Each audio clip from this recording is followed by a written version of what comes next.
Hola, j'espère que vous allez bien. Je sais pas si vous vous souvenez de moi, je suis Marie du compte Ma Jolie Bibli. Je ne suis pas venue par ici depuis 10-15 jours à peu près, mais parce que j'ai préféré me consacrer à ma lecture et pour pouvoir vous dire des choses concernant celle-ci. Car venir vous parler sans avoir trop de contenu, je ne pensais pas que ce soit très nécessaire, très utile pour vous. Et du coup, on se retrouve, on est samedi 19 février, déjà. Oui, en plus il est super tard dans la semaine parce que d'habitude je commence les vlogs mercredi. Oui, quelque chose comme ça, mercredi. Mais bon voilà, je suis en vacances, je profite de lire, d'être avec mon chéri. Et donc nous sommes samedi et je commence ce vlog aujourd'hui. Par quoi commencer? J'ai plusieurs choses à vous dire. J'ai update lecture, réception, et ce sera déjà pas mal. Déjà, je vous avais laissé avec en pleine lecture de La saignée de Cédric Cyr, que j'ai terminé, qui est juste génial. Et j'avais déjà adoré Cédric Cyr avec Vindicta, que j'ai lu il y a quelques mois maintenant.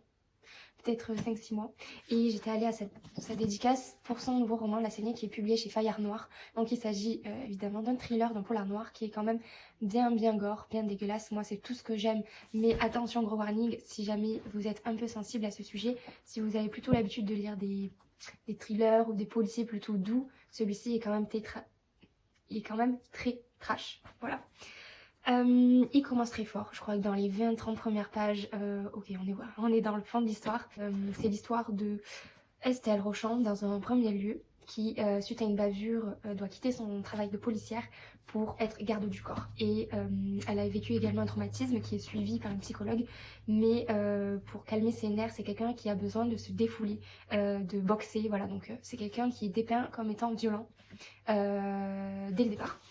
Et enfin, on continue avec d'une autre partie Quentin Falconier qui lui est un enquêteur en cybercriminologie et qui va être amené à enquêter sur le dark web. Moi j'adore je suis pas trop cybercriminologie d'habitude selon les livres, mais quand ça touche au dark web je trouve que c'est fascinant, déjà parce que c'est quelque chose que je ne connais pas, mais parce qu'on se rend compte que l'auteur fait des recherches, et alors je pense qu'il y a effectivement aussi l'imaginaire parce qu'on peut pas tout savoir, mais je trouve ça fascinant le travail qu'il y a derrière. Sur l'intrigue, dans le dark web est proposé des scènes donc dans ce qu'on appelle la chambre, non attendez, la red room, je fais la traduction française, la red room appelée La Saignée, tous les 15 jours est publiée sur le dark web des vidéos diffusées en direct de personnes qui se font torturer et tuer par le biais d'une saigneuse et qui prend part en participation les voyeurs et une équipe en fait de personnes qui payent sur le dark web pour pouvoir participer à cette torture diffusée en direct.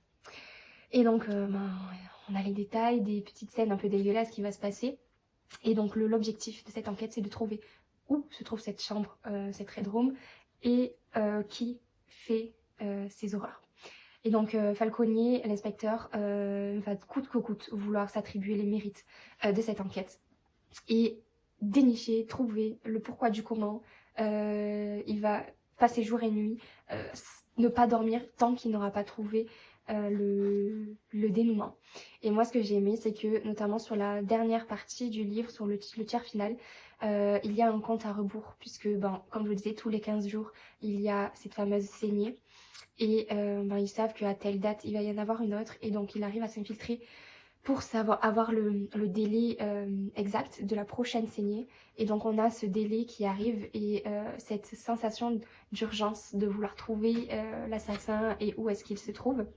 Et c'est addictif, ça se lit hyper vite parce que du coup on voit le temps défiler, on se dit oh, vite qu'est-ce qui va se passer, etc. Et j'ai adoré, c'est une super lecture. Voilà, Cédric Cyr, je l'adorais, je l'aime encore plus. Si vous avez l'occasion de lire cet auteur, dites-moi si vous avez aussi cette sensation de dévorer ces romans, parce que c'est vraiment cette sensation-là. Les chapitres sont courts, sont rythmés, ils sont assez rapides et addictifs. Voilà, donc j'ai adoré. Donc ça c'était pour celui-ci. Et ensuite j'ai lu en une journée une lecture, une ENC, donc des éditions Le Duc, que je lis en partenariat, de Jessica Pierbeil, je pense que ça dit comme ça. Donc je n'ai pas la couverture puisqu'il n'est pas encore sorti, mais c'est Puissance et Orgasmique. Je vous mettrai la date de sortie juste à côté, je crois qu'il sort en mars. Et Puissance et Orgasmique, vous avez compris, c'est... Enfin, vous l'avez peut-être pas compris, hein, mais orgasmique, c'est voilà, les orgasmes, la femme puissante, la femme forte, la femme libérée, la femme qui s'autorise à avoir des orgasmes, voilà, et même plusieurs. C'est une lecture que je ne vais peut-être pas pouvoir conseiller à tout le monde, mais qui est juste géniale. Déjà, pour commencer, l'autrice, mais je peux pas trop vous en parler, mais je vais essayer d'être quand même assez ouverte sur certains poèmes. L'autrice met le doigt sur les traumatismes que le lecteur peut avoir eu dans le passé. Donc, on va faire un travail sur soi pour mettre le doigt sur ces fameux traumatismes. Donc, forcément, si vous avez des traumas qui sont assez récents, qui ne sont pas encore guéris, c'est une lecture qui peut être difficile parce qu'elle est quand même très très ouverte d'esprit, notamment à un moment donné, alors parce que les traumatismes peuvent être liés à notre éducation, à une façon de devoir se présenter en société qui est très bridée, ou alors à des relations passées qui ont pu nous toucher de par des mauvaises expériences et des choses douloureuses. Voilà, donc chacun son vécu, et parfois quand il est encore un peu trop frais, ça peut être voilà, très compliqué. À un moment donné, elle dit de se confier, enfin on matérialise notre ex qui nous a fait souffrir par exemple, et de lui dire je te remercie, merci, etc. Donc forcément, si on a encore beaucoup de rancœur et on a encore beaucoup de traumatismes liés à un ex par exemple, ça peut être compliqué.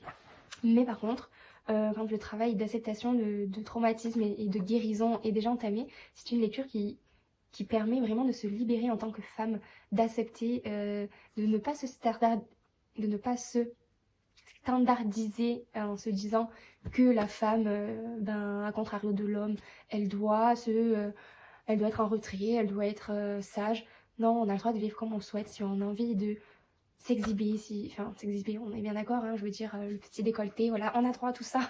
On a droit, il n'y a pas de problème. Et moi, personnellement, mon travail sur moi, qui va prendre du temps, mais déjà, j'ai pu comprendre que avec ma relation passée, j'en suis tout à fait guérie. Je n'ai plus du tout de rancœur envers cette personne qui m'a accompagnée un certain temps mais qui m'a fait beaucoup souffrir. Aujourd'hui, je suis passée à autre chose. Et je reconnais, grâce à ces exercices, que j'ai pu comprendre et que je me bridais à certains moments. C'est-à-dire que je peux très vite me sentir vulgaire alors que je ne suis juste que un petit peu voilà, sensuelle ou un peu sexy, mais pas vulgaire. Et cette frontière-là, j'ai du mal, j'ai beaucoup de mal. Et je me mets des barrières toute seule. Donc le but de cette lecture, c'est de se libérer de ces barrières et d'être puissante et orgasmique. Voilà. Donc on a la partie vachement tournée sur la sexualité de la femme pour pouvoir atteindre les orgasmes et pas simplement donner du plaisir à son partenaire, mais aussi apprendre à en recevoir et de plusieurs manières différentes. Donc c'est très très intéressant parce qu'aujourd'hui, il faut plus avoir de tabou avec ce sujet, n'est-ce pas? Donc ça, c'était sur mes lectures des 10 derniers jours, ou un peu moins peut-être. Et j'ai reçu plusieurs livres. Alors déjà, j'ai reçu Rêve mortel de Peter James, des éditions Bragelonne. Je regarde parce que j'ai reçu des Hauteville Suspense. Donc celui-ci, c'est Bragelonne, parce que j'en suis partenaire cette année. Et j'ai pas lu les résumés, je vais peut-être pas vous les lire tous parce que ça risque de faire beaucoup. Mais la couverture m'évoque voilà, un voyage en avion, rêve mortel. Je me dis peut-être quelqu'un qui a enfin décidé de réaliser son rêve de partir en voyage dans une certaine destination. Mais mortel, du coup, peut-être qu'il n'arrivera jamais à cette destination. Voilà ce qui m'évoque, cette couverture. Je ne lirai pas le résumé parce que j'ai pas envie de me le... Comme je vais pas le lire maintenant, j'ai pas envie de me le mettre en tête. Voilà, ça ira mieux comme ça. Et donc ça, c'était il y a peut-être une semaine que je l'ai reçu. Et ensuite, hier, j'ai reçu, alors que ça faisait longtemps que je l'ai vu arriver chez d'autres partenaires Hauteville, un livre que je me disais qui s'était perdu tout simplement et qu'on m'a gentiment renvoyé. Donc il s'agit de Lui et moi, d'Alice Finney. Et apparemment, il était dévoré.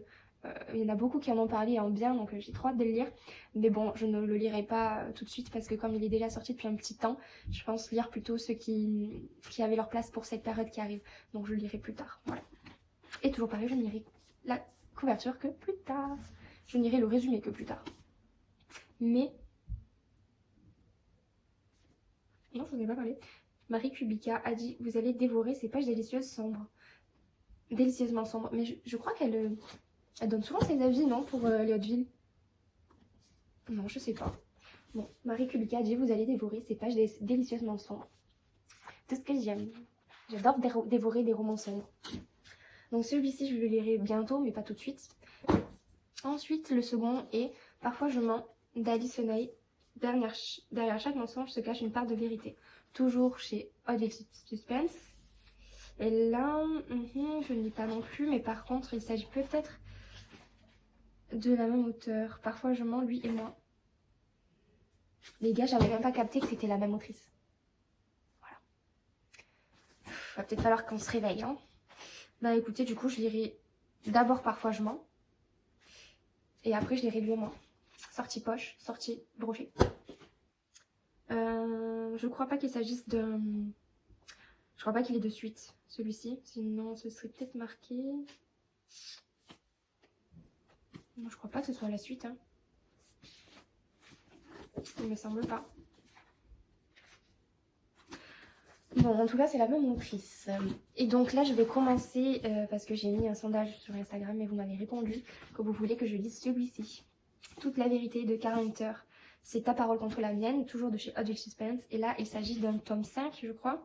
C'est ça, tome 5 des enquêtes d'Adam Foley. Voilà. Il l'a écrit sous nos yeux, que je crois l'avoir déjà lu. Dans les ténèbres, que du feu, dernier cri et toute la vérité, qui est celui-ci. Donc, il fait 460 pages, mais c'est écrit... Oh, dis donc, j'ai vu un joli schéma, là. Est-ce que je vais le retrouver? Oh, j'adore quand ça fait ce genre de choses dans les livres. Ça me rappelle quand j'étais plus jeune, je lisais des enquêtes aussi. Et j'avais un livre où il y avait une petite pochette avec des indices dedans. Et au fur et à mesure de l'avancée de l'histoire, il fallait sortir les indices pour mener l'enquête. J'adorais trop ça. Je me rappelle plus du tout ce que c'était comme lecture. Je n'ai pas souvenir d'avoir eu... Je n'ai pas souvenir du titre. C'est beaucoup trop vieux, mais je me régalais. Je menais ma vraie enquête. C'était trop cool. Je crois que c'était sur un adultère, un truc comme ça. Bref, donc je vais lire celui-ci. Et après, je lirai les autres. Dans quel autre? Je ne sais pas encore. On verra bien. Voilà, donc je m'attelle à ce bébé là, qui est quand même pas mal balèze. Et je vous en parlerai très vite. Sachant que je vais avoir d'autres lectures à faire. D'ailleurs, peut-être que je pourrais le rentrer dans le Murder Party Challenge organisé par les filles. Quelle catégorie? Alors de tête. Il me semble qu'il y avait justement continuer une saga. Je vais regarder ça. Si je peux, je le mets dedans. Ça me fera une catégorie de plus. Sachant que j'ai lu que 2 livres dans le challenge pour l'instant. Ça fait pas énorme, mais avec tous les thrillers polars qui arrivent, certainement que ça devrait bien s'étoffer. Voilà, voilà. Bon, écoutez, je vous dis à bientôt et j'espère vous reprendre rapidement. Parce que si le vlog, je ne vous parle que 2 jours, c'est pas énorme. Mais peut-être que je serai assidue sur les prochains jours. Peut-être demain, peut-être mardi. Ce sera la surprise. Allez, je vous dis à bientôt et en attendant, je vous souhaite de belles lectures.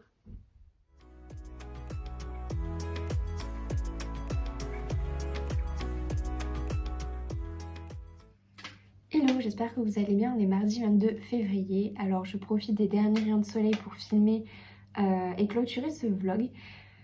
J'ai clairement pris le soleil toute l'après-midi. Ça fait trop du bien. Il devait faire 20 degrés dans la véranda, même peut-être un peu plus. J'étais en petit t-shirt comme ça, vous voyez. Donc là, ça y est, le soleil est derrière le bâtiment. Donc on commence à ressortir le gilet. Mais bientôt, on le ressortira que à 23h, n'est-ce pas? Pour le moment, il fait encore un peu froid le soir. Donc voilà. Mais ce n'est pas pour ça que je viens vous parler. C'est pour vous parler plutôt lecture de choses. Donc j'ai commencé, je vous en avais parlé, dans le cadre de mon partenariat avec les éditions Hauteville, le tome 5 des enquêtes d'Adam Foley, donc c'est Toute la vérité, écrite par Karen Hunter. J'en suis pour le moment page 169. J'aime beaucoup. Alors pour le moment il n'y a pas, alors je ne sais pas si ça viendra, pour le moment il n'y a pas de mort, voilà. Donc mais il y a une enquête, il y a un suspense qui mérite d'être dénoué et qui est intriguant. J'aime beaucoup, mais un point négatif, c'est la construction de la narration, c'est-à-dire qu'il n'y a pas de chapitre, c'est d'un bloc. Ou alors, peut-être qu'il va y en avoir, mais en tout cas, là, page 170, il n'y a toujours pas eu de 2e chapitre. C'est très perturbant, j'ai pas du tout l'habitude. Et d'autre part, en fait, on change de narrateur en sautant une ligne. Et moi, des fois, il me faut 5 minutes pour me rendre compte qu'en fait, on avait changé de personnage. Donc, vraiment pas évident à suivre. J'ai vraiment pas l'habitude. Ça commence je commence à prendre le pli, en fait, à travers, en avançant, on va dire, tout simplement. Mais c'est vrai que c'est pour moi très perturbant et je pense que même si c'est une bonne lecture, ça n'en sera pas plus parce que ce point est pour moi trop compliqué à gérer pour que ce soit une lecture fluide en tout cas. Donc ça c'est pour ma lecture en cours, dont je vous en parle pas pour l'instant parce que je pense que je préférerais vous en parler quand je l'aurai bien avancé. Et ensuite, deuxième lecture que j'avais complètement oubliée. Je suis désolée s'il y a un peu de bruit dehors, j'espère que vous m'entendrez assez. J'avais complètement oublié, j'avais cette lecture commune qui arrivait. J'ai repris le travail hier et en fait j'étais bloquée sur le travail. En mode il faut se remettre en marche, en forme. Et j'avais complètement oublié, j'avais une lecture commune de prévue depuis hier, donc je l'ai commencé aujourd'hui, tant pis. Je suis pas la seule à l'avoir pris un peu en retard. Et en fait il s'agit de La marée disparue, des enquêtes des Sœurs Brontë. Donc ça c'est le premier tome écrit par Bella Ellis de la magnifique édition de chez Hauteville. Voilà, donc c'est une lecture commune que je fais dans le cadre du challenge Murder Party Challenge organisé par Maud et Manon, enfin Manon du compte Les Lectures de Maud et Manon et de Laura du compte Les Mots des Autres, donc vous aurez également encore une fois en description. Là j'en suis page 50. On a l'intrigue qui a été posée et on sent l'enquête arriver. Donc page 50 à mon avis il y avait une lecture qui va être assez rapide. On est sur un livre de 375 pages, donc je pense que ça se lira assez vite. Je voulais le résumer. Une inquiétante disparition. Yorkshire, 1845. Une jeune femme disparaît, laissant derrière elle 2 enfants en bas âge et une mare de sang. Quand les filles d'un noble pasteur des environs apprennent la nouvelle, elles sont horrifiées. Les Sœurs Brontë décident aussitôt de mener l'enquête pour faire toute la lumière sur les circonstances de ce drame. Charlotte, Emily et Anne ne manquent ni d'esprit ni d'énergie. Pourquoi ne pas s'improviser détective? Mais dans cette société rétrograde où on considère que la place d'une femme est au foyer, on voit d'un mauvais œil ces dames détectives. En fait, c'est pas compliqué. Il y a juste un trait d'union entre les deux mots. Mais pourquoi? Ça me fait perturber. Dames domestiques qui arpentent la lande en quête d'indices. Qu'à cela ne tienne, les Sœurs Brontë sont prêtes à braver tous les dangers pour découvrir ce qui est arrivé à la marée disparue. Bien entendu, ça me donne envie de découvrir les autres œuvres des Sœurs Brontë, donc j'en ai 2 ou 3 je crois dans ma palle. Donc à mon avis ça ne tardera pas. C'est le genre de grands classiques qui m'attire beaucoup. Et donc j'en suis page 50 et on sent déjà les différentes personnalités entre les sœurs.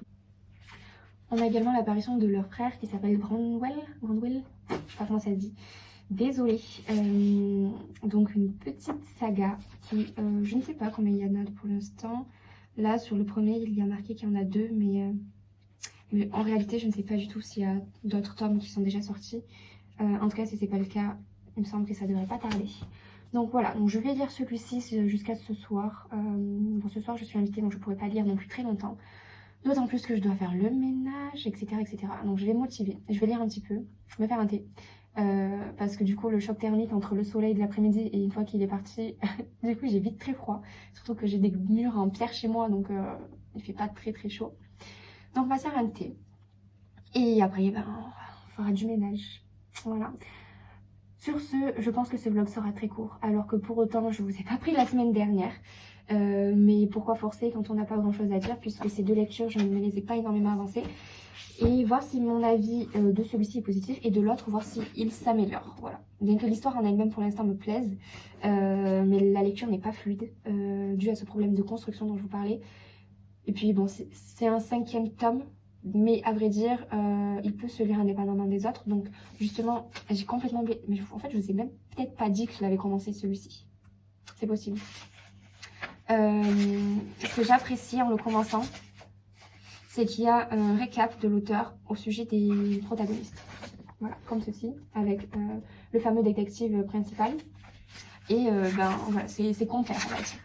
Donc ça commence comme ça, ce qui est très bien parce que ça permet un peu de situer qui est qui. Mais il y a quand même beaucoup de personnages et je sais pas toujours qui est qui. Donc foncièrement, je pense que le fait de lire les tomes précédents, ça doit aider parce qu'on a eu le temps de petit à petit prendre connaissance avec chacun et de les assimiler. Là, c'est vrai que c'est une bonne lecture, mais c'est un petit peu désorganisé pour moi. J'aime bien quand tout est carré, quand tout est fluide, quand tout est... Voilà. Donc, malheureusement, ce ne sera pas une lecture exceptionnelle.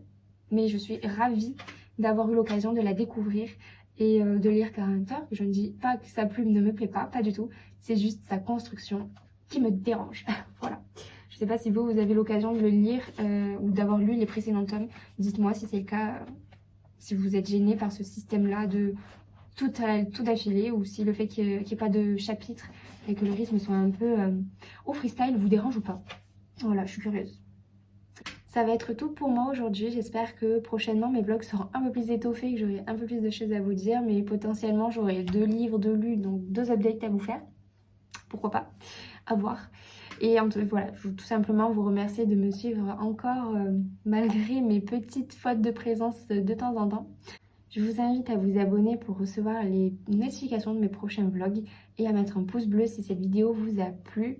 N'hésitez pas non plus à échanger avec moi. J'adore ça, j'adore partager sur vos lectures, sur les miennes, sur peu importe, j'adore ça. Je vous remercie encore une fois de suivre ces vlogs qui sont parfois totalement décousus, mais bon bref, on parle de livres, c'est quand même l'essentiel. Je vous dis mille merci, je vous souhaite de bonnes lectures et je vous dis à bientôt.